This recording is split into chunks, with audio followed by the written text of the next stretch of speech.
On this wild and wet episode of UTR, it's all about our wonderful water. We'll take a glass-bottom boat ride, jump off black rocks, and kayak through industry. Then we hit Fishtown, an ancient island, and the Pere Marquette with the one and only Fish Whisperer. Get ready to explore the cool rivers, lakes, and streams that make Michigan a great place to be in, on, or even under the water. Pure is what you make of it. It's taken it all in and never taken anything for granted. The sun sets, the moon rises, and you realize the end of one perfect summer day is the beginning of another. Pursue your pure in Pure, Michigan. A visit to the Stahl's Auto Collection will take you back to a time when cars were more than just a way to get around. A fantastic assortment of gas pumps, neon signs, and automated music machines dating back 150 years that must be seen and heard. Info at stahlsauto.com. Brought to you by Midland, Michigan. Midland, part of the Great Lakes Bay region community. More info Visit gogreat.com for more info. I've been around the world, but there's one place I keep coming back to. And the more I explore, the more I realize it's the place to be. I'm Tom Dalton, and this is Under the Radar, Michigan.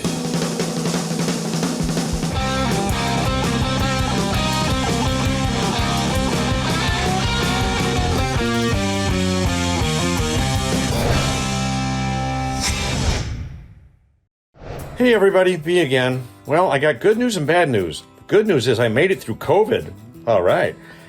The bad news is I had to have eye surgery. So why don't you guys watch this show we put together on all the great ways you can get wet in the great state of Michigan? And I'm going to call my doctor and make sure everything's okay. Okay? Hold on. Hello, Dr. Saul Looksey? Yeah. Look, I'm seeing double. Well, no, don't bill me twice. Now, what happens when you add 2 parts hydrogen to 1 part oxygen? Well, you get most of Michigan, that's what, because we've got countless rivers and over 11,000 inland lakes. Heck, we've even got shores on 4 of the 5 Great Lakes and the world's longest freshwater shoreline. Yep, we're a bona fide water wonderland where if you want to get wet, you don't have to wander far. So inflate your floaties and get ready for an aquatic adventure, because first up, we hit awesome Alpena. Well, it's Friday the 13th, and I'm going to go out on a glass-bottom boat into Thunder Bay and look at shipwrecks under the water. A little scary, kind of ironic. On UTR, even though we like to live dangerously, not, this 2-hour tour is fun, safe, fascinating, and uber educational. It's the Legends of Thunder Bay Shipwreck Tour, where you get to explore some of the Great Lakes' most famous sunken treasures without getting wet. Now, before you head out on the open seas, or lake so to speak, you'll start your adventure at the Great Lakes Maritime Heritage Center. We had a chance to visit here back in Season 1, and it really is an awesome place to get a sense of Michigan's great shipping history. Now, back on the boat, I met up with my first mate for the day, Stephanie Gandula, and her passion for this unique experience is unparalleled. So why are there so many shipwrecks in this area? Well, there's a few good reasons for that. My favorite thing to say is they don't call it Thunder Bay for nothing. So, lots of terrible weather, sudden fog, terrible storms. Second reason is high traffic. It doesn't really look like it today, but at the early 1800s up until the mid-1900s, this was one of the busiest waterways in the whole world. Literally thousands of schooners and freighters were plying the Great Lakes. Any vessel traveling on the Great Lakes has to go by Thunder Bay. So high traffic would lead to collisions. Gotcha. And then another reason we have so many shipwrecks here in Thunder Bay is the shallow shoals. And so a lot of groundings. The limestone underneath the water where we're at right now is really jagged. So perfect for ripping apart a ship's hull, whether it's wooden or metal. Now, these shipwrecks are all protected? They are. They're part of the sanctuary, which is another layer of protection that the state of Michigan already provides. So it's anything on, any cultural artifact, like a shipwreck, that's on state of Michigan bottomlands is state of Michigan property, which is, the people's property. It's so neat to float above these because they're not that deep. They're only like 15 to 20 feet of water. Right, some even as shallow as 8 feet. So you can see so much of this ship. How is the wood preserved for so long? Well, it's the cold, fresh water of the Great Lakes. I like to think of it as a schooner deep freeze. I mean, these ships are preserved because of the cold, fresh water. Whereas in the ocean, you've got the salt that will corrode metal, and you also have different critters that will eat away at the wood. Now, you can dive these sites, right? Absolutely. Absolutely. We encourage, we do not restrict access at all. We encourage folks to get out and experience our shared cultural heritage. And this Thunder Bay for diving for shipwrecks is known around the world. It really is. It's a world-class diving destination. And not just diving. I mean, we're here on the glass bottom boat, but there's snorkeling. You can kayak up to a shipwreck. All sorts of ways to experience. Yeah, I mean, the tour's fascinating. The boat ride's fun. Even without the glass bottom, it's still fun. Yeah. Do you ever find any treasure or booty or bounty from the pirates? No. This is the treasure. The treasure is the historical shipwrecks. We saw some absolutely fascinating shipwrecks that were so close you could almost reach out and touch them. We even got up close and personal with a classic freighter that was in port loading its cargo. If you're looking for a way to meld your mind with Michigan's magnificent maritime memories, you might want to head to Alpena for the Legends of Thunder Bay Shipwreck Tour. We did, and we would again.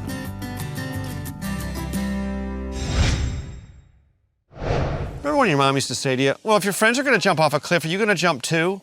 Well, I finally figured out the right response. Heck yeah. And that's exactly what people of all ages do here in Marquette at the tip of Presqu'île Park. The cliffs are called Black Rocks, and they're an incredible formation of black granite cliffs that rise 20 feet above the crystal clear and frighteningly freezing waters of Lake Superior. Allison Silk told me all about this incredible place, and she made sure I knew exactly what I was jumping myself into.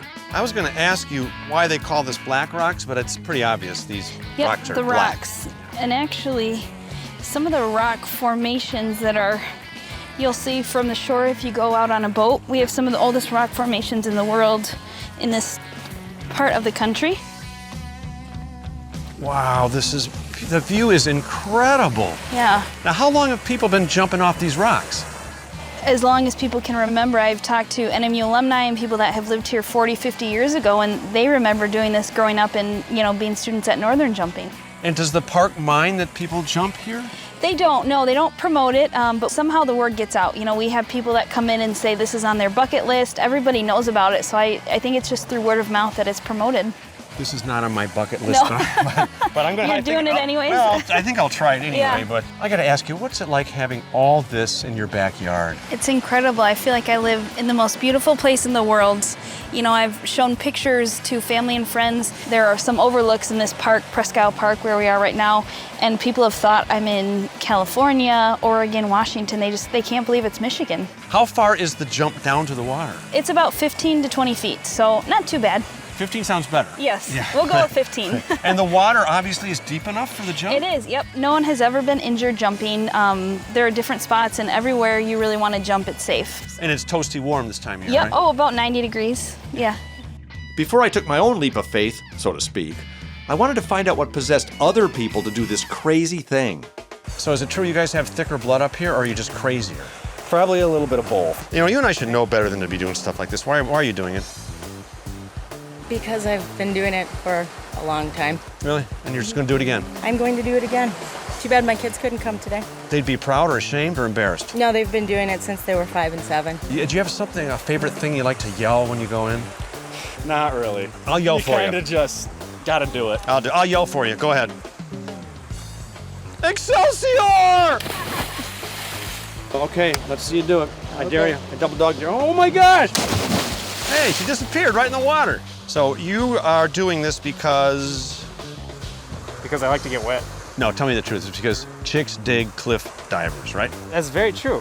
When I come out here, I'm flexing my abs and I'm like, I'm about to jump in that water. And all the ladies, they're just, whoa! And I just do some tricks and it's like, what? Awesome. I don't believe any of that. Why don't you just jump? Whoa! He did a flip. Well, it was time. The moment of truth finally came. I'll be right there, Allison. Are you ready? I'm ready. Hold on. On 3. 3! Nani! Well, I'll be honest. I thought dressing like Super Dude would ease the impact and shield me from the cold water. My cape! But all it did was make it more difficult for me to swim to shore. The cape! And losing the power of my UTR Super Hat just made it more difficult for me to watch this clip. I'll survive without it! The truth is, the jump was so much fun, Jim did it, and Eric even did it twice. So if you're up in the UP and you're up for the challenge, jumping off the cliffs at Black Rocks is an awesome experience you'll never forget. And take it from me, you'll feel like a superhero even without the crazy costume. Oh, and you'll also save $24.95. Bonus. Well, since we've been talking about food for the last few minutes, I think it's about time we work up another appetite. And for that, we've got something pretty cool and pretty unusual. Now imagine kayaking on a beautiful summer day with some of your new best friends. Now imagine doing it around one of the biggest industrial complexes in the world. This is the Industrial Rouge Tour, put on by Riverside Kayak Connections. They do it only once a year, and it's absolutely fascinating. What's it like to be dwarfed by industry as you paddle past the Ford Rouge complex? Well, thanks to our guide and fearless leader, Tiffany Vandehey, we're all about to find out. Would you classify yourself as an avid kayaker? Or just a regular kayaker? No, I'm a pretty avid kayaker. Okay. How long has Riverside been doing this tour? Probably 11 or 12 years. That The long? Rouge paddle. And you just do it one day a year? We do it once a year. Probably why there's so many people here. You should do it more often. Now, what can we expect on the tour? You're going to see a lot of industry, possibly a freighter. I heard that there's one might be going through today. Oh, awesome. And it is a fairly calm paddle until we get out to the Detroit River. So I was going to ask you what skill level you need, because my skill level is very low on many things. So it's an easy paddle. this one's an easy paddle. I mean, we'll be on the Detroit River for 5 to 10 minutes, and if there's a wind, that can be a little bit more challenging, but by that point, you've been in the boat for 2 hours, so it won't be so bad. So. What would you tell somebody who might not be interested in doing this tour, why it's so fascinating? The Rouge River was the course of the river was changed by Henry Ford so he could get things up to his manufacturing plant. So you're seeing like where the car industry started, or in the very early stages, and how things have changed. You paddle under I-75.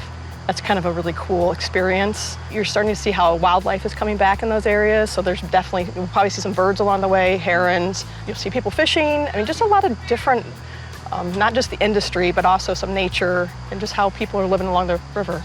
Now, you guys do a whole variety of tours, right, at Riverside? Correct. We do everything. We focus on, most of the Detroit River, but because the Rouge goes into the Detroit River, but we do tours from Lake St. Clair all the way down to Lake Erie, Detroit Historical Canal tours around Belle Isle. We paddle from Detroit to Wyandotte. Wow. We do the lower river, Groseal, Wyandotte, Trenton. Is there a lot of recreational kayaking on the river here? It's really starting to take off. I mean, when they first asked, Friends of the Rouge approached us like 11, 12 years ago. We did a tour, and I didn't think anybody would want to do it. Definitely a lot more interest, and they're starting to now create launches that'll be along the lower section of the Rouge River. Now, how many kayakers are with us today?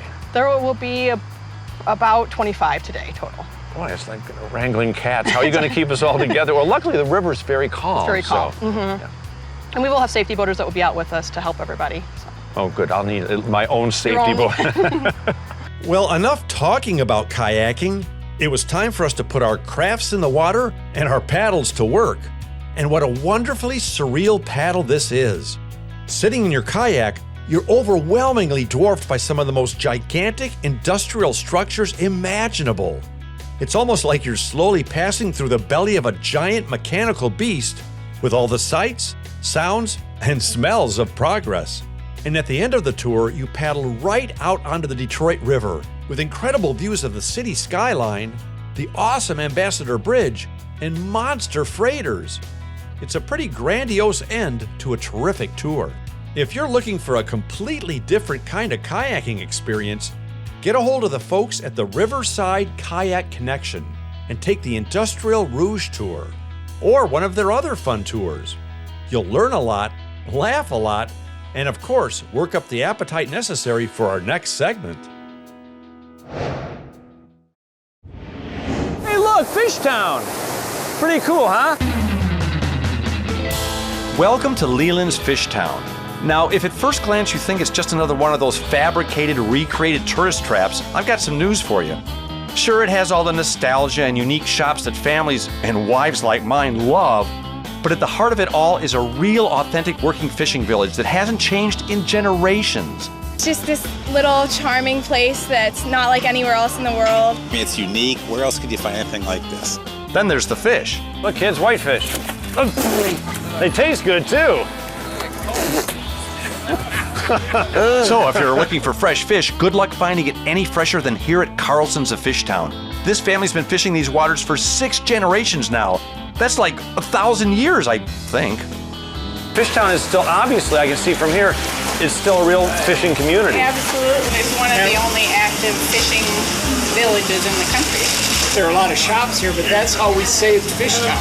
We rebuilt all the old buildings and rented them out so we could have some income to continue to rebuild the buildings. Right. In the meantime, the fishing business was our main business and still is. Well, I, for one, am glad we have folks like the Carlsons keeping it real here in Leland. Get it? Keeping it real? Oh, well, anyway. I think we can all agree that Fishtown is a pretty cool place. But what might be under your radar is that right at the end of the dock here is the starting point for another great Michigan adventure.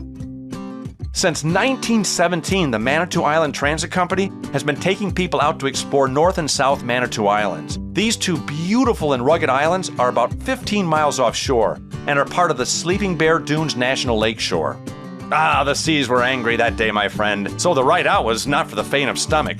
But I tell you what, holding on to the person next to you really is a great way to meet new people. Now, we took the trip out to South Manitou Island. The island is only about 3 miles across, but it actually feels much bigger. And no one permanently lives here anymore, but it's still an incredible place to camp or just explore for the day. Our tour guide for the day was Mike Grosvenor. His family's been here for generations, so he knows everything there is to know about these islands. And that makes one of us. A lot of my friends have been to Leland. They love it. They love Fishtown. But they never even thought about doing this, about taking the transit out, taking the boat out here and seeing these islands. This is a true treasure. Absolutely. Probably a big reason for that is that you need to set aside a full day. It's a lot bigger commitment than just going shopping in Leland or going down to the beach for a while. Right. Our people are more likely to be people that are seeking out this type of experience and making that kind of commitment for a whole day's adventure. But it's so worth it when you get out here and you see the stuff that's out here. And you can hike out here, you can camp out here. Yep. This is the dual purpose island, or our day visit island, we call it, whereas North Manitou is wilderness camping, right, and South Manitou is semi-wilderness camping, but we also spend the afternoon here. So we made our way through some beautiful forests to the southern tip of the island for a look at something I couldn't wait to see, the shipwrecked Francisco Morazan. This is a spectacular sight of this shipwreck. Now tell me about, how did this happen? Yeah, it is a dramatic view. In 1960, a November storm, a young, inexperienced captain was trying to get back out of the Great Lakes before he was trapped in here for the winter, which maybe made him use some bad judgment in leaving in a big storm. And apparently, he wasn't the first. This is a graveyard of shipwrecks. I mean, he's one of 13 or 14 ships that just missed the basically narrow channel after 200 and some odd miles coming up here and getting buffeted about by the storms and currents between here and Sleeping Bear over there is pretty narrow target, and obviously he missed. As if seeing the shipwreck wasn't cool enough, Mike took me on a great hike through the island where we got to check out the Valley of the Giants. Some of these mammoth cedar trees are over 600 years old. And apparently they won't be around much longer, so I suggest you come up and see them real soon. They're another one of Michigan's great hidden treasures, just like the islands they call home. I tell you honestly, I can't remember the last time I packed so much cool stuff into one day. But it's hard not to in Leland. This town's got it all. And we put a cap on our adventure with a fantastic meal at the Riverside Inn. It was the perfect end to another great trip, although not the most romantic of company. You know, I've heard of the horse whisperer, the dog whisperer, and even whispering willows. But fish whisperer? Do fish even have ears? Well, by now you've probably guessed 2 things. 1, I'm going fishing. And B, I know absolutely nothing about fishing. Which is why I've secured the expert services of Tommy Lynch, the one and only fish whisperer. Ooh.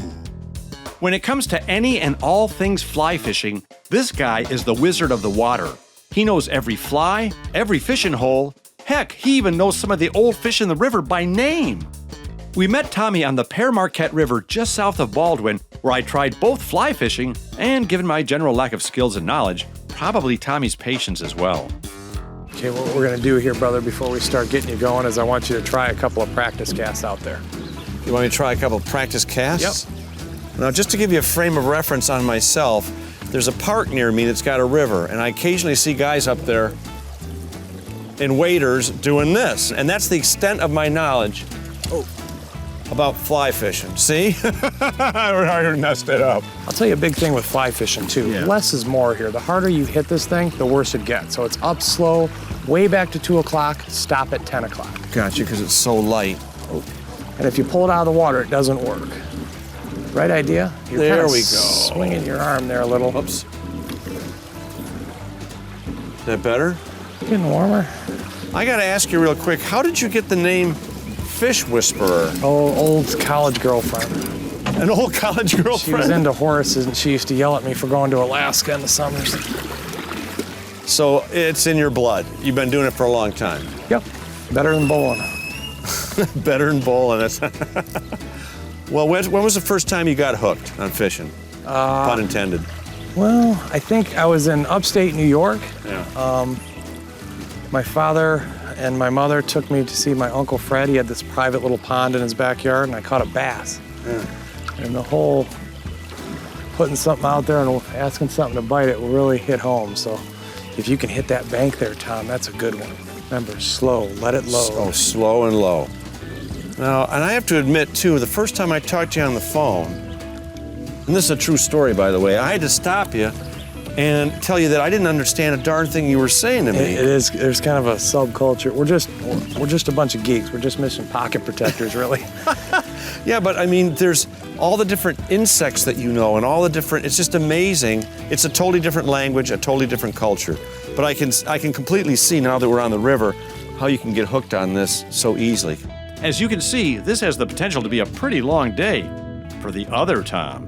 Some just went up under the shore like an animal. It's a muskrat. Oh, a muskrat. Can I catch one of those with this? I don't know. You got to get better at casting for those, too. This is my first time. Now, what kind of fish are we fishing for right now? We're fishing for the elusive brown trout. The elusive brown trout. Yeah. Are there a lot in the Pere Marquette? Yes, quite a bit. They're very smart, though. They get fished 12 months of the year here in Michigan. Well, they'll probably outsmart me today, at least, being my first time. Well, luck plays a good role in that, too. And lucky for us, not only did we have the power of the Fish Whisperer on our side, we had the ever-present power of TV magic. So it wasn't long before Tommy taught me a few tricks and found us the perfect fishing hole. See if we can get one going here. And that's the thing about it, too, because there's 50 or better fish down in the bottom of this pool. And all of them are finding a way to say no right now. But again, as soon as it gets dark, then it's all bets are off. And then it happened. Fish on! Keep that rod to the right and walk to me, nice and slow. Don't touch that pedal. There you go, walk to me. It's a good one. Lift him straight up, nice and slow. Got him. That's good, you can quit reeling. Oh my God. Oh my God, look at this fish. Look at this fish. He's beautiful. Well, I guess it's a tradition to kiss your first fish. At least that's what Tommy told me. Turns out I caught a beautiful wild rose brown trout with the most incredible neon pink spots. And as Tommy explained, you don't keep them, you catch them, thank them for the experience, and send them on their merry aquatic way. Quite simply put, this was a day I won't soon forget. And one thing I can tell you for sure, when you're out with Tommy Lynch on the Pere Marquette and you hook one of these beauties, you'll be hard-pressed to keep your excitement to a whisper. I hope this action-packed episode taught you a little something about our great state. No matter where you live, you're never far from the amazing sights, sounds, streams, trees, or trails that make Michigan the best outdoor palooza in America, hands down. Pure is what you make of it. It's taken it all in and never taken anything for granted. The sun sets, the moon rises, and you realize the end of one perfect summer day is the beginning of another. Pursue your pure in Pure, Michigan. A visit to the Stalls Auto Collection will take you back to a time when cars were more than just a way to get around. A fantastic assortment of gas pumps, neon signs, and automated music machines dating back 150 years that must be seen and heard. Info at stallsauto.com. Brought to you by Midland, Michigan. Midland, part of the Great Lakes Bay region community. More info Visit at gogreat.com for more info.